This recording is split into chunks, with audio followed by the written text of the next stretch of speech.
Now that the World Cup is over, the next question everybody's asking is who is going to win the Ballon d'Or? Who is going to win the Ballon d'Or? Who is the best player for the year? But now, let's look at the criteria for winning the Ballon d'Or.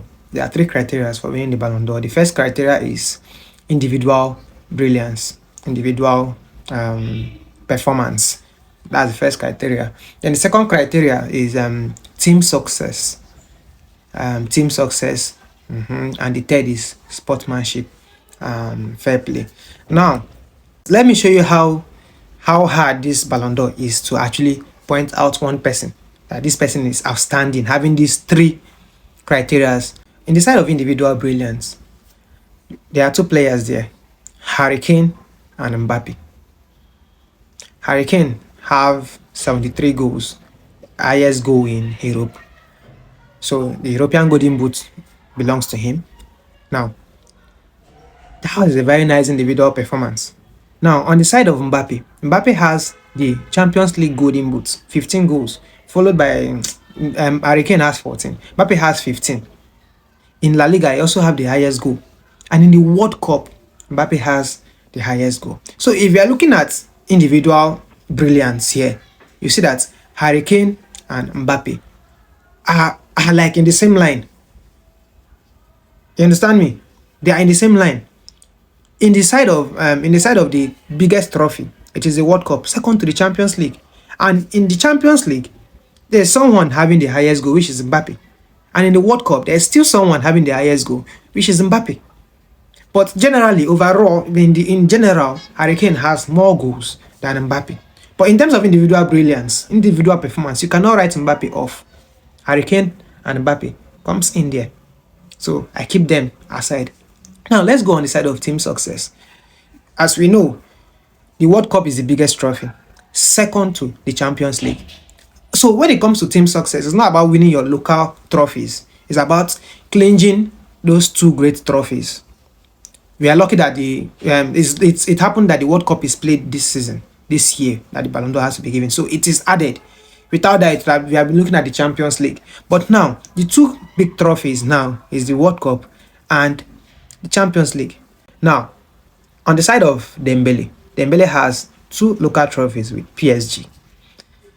And he has the Champions League, second top trophy. Now, when it comes to Lamine Yamal, he has the greatest trophy, which is the World Cup, and two local trophies with Barcelona. So when it comes to team success, I'm not saying Kane did not win anything, but I'm looking at the rating of what you have won. You understand? The rating of what you have won is what I'm using above for the team success rating now. So the World Cup and the Champions League are the two greatest trophy now that we all know.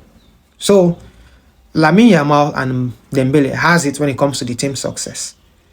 Harry Kane and Mbappe has it when it comes to individual brilliance. For the side of fair play, the four of them have it all. So when it comes to situations like this, it's voting that gives the result. So you won't come to tell me that this person doesn't deserve it more than this person, or this person deserves it more than every other person. If Harry Kane had won maybe the Champions League or the World Cup, then he would have been the favorite. He would have been the favorite without any analysis of talking about who might or might not. Harry Kane would have been the favorite. But on the side of team success, he doesn't have the Champions League and he doesn't have the World Cup. These are the two top trophies. So Harry Kane is on the side of individual brilliance. And you cannot write Mbappe off from that individual brilliance too. Champions League top scorer, La Liga top scorer, and World Cup top scorer. You cannot write him off. So when it comes to individual brilliance, the two of them are there. When it comes to team success, Dembele is there and Yamal is there.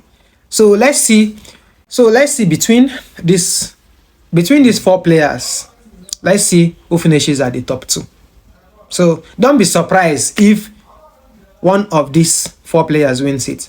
And don't write anybody off from this because it's voting, as I said. What I might choose to vote for is not what this other person might choose to vote for. So at the end of the day, the majority carries the vote when it remains two. You understand? So if they say I should choose between the two final choice for the Ballon d'Or, I can't even say because the criteria are shared among these four players.